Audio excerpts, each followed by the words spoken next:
নমস্কার। কবিগুরু রবীন্দ্রনাথ ঠাকুরের জন্মান্তর। আমি ছেড়েই দিতে রাজি আছি সুসভ্যতার আলোক। আমি চাই না হতে নববঙ্গে নবযুগের চালক।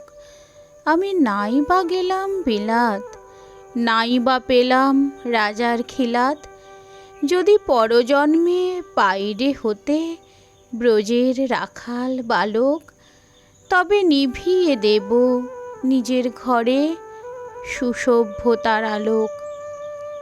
যারা নিত্য কেবল ধেনু চড়ায় বংশী বটের তলে, যারা গুঞ্জা ফুলের মালা গেঁথে পরে পরায় গলে, যারা বৃন্দাবনের বনে সদাই শ্যামের বাঁশি শুনে, যারা যমুনাতে ঝাঁপিয়ে পড়ে শীতল কালো জলে, যারা নিত্য কেবল ধেনু চড়ায় বংশী বটের তলে।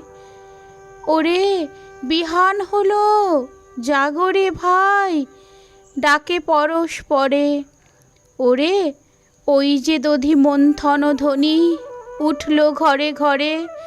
হ্যারো মাঠের পরে ধেনু চলে উড়িয়ে গোখুর রেণু।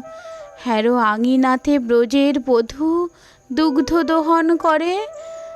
ওরে বিহান হলো, জাগরে ভাই, ডাকে পরস্পরে। ওরে শাওন মেঘের ছায়া পড়ে কালো তমাল মূলে। ওরে এপার ওপার আঁধার হলো কালিন্দিরি কূলে। ঘাটে গোপাঙ্গনা ডরে কাঁপে খেয়া তরীর পরে। হ্যারো কুঞ্জবনে নাচে ময়ূর কলাপখানি তুলে। ওরে শাওন মেঘের ছায়া পড়ে কালো তমাল মূলে। মোরা নবনবীন ফাগুন রাতে নীল নদীর তীরে, কোথা যাব চলি অশোক বনে শিখি পুচ্ছ শিরে।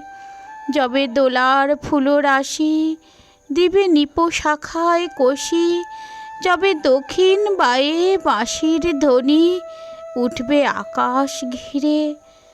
মোরা রাখাল মিলে করব মেলা নীল নদীর তীরে। আমি হব না ভাই নববঙ্গে নবযুগের চালক। আমি জ্বালাবো না আধার দেশে সুসভ্যতার আলোক। যদি ননী ছানার গায়ে কোথাও অশোক নিপের ছায়ে, আমি কোনো জন্মে পারি হতে ব্রজের গোপবালক।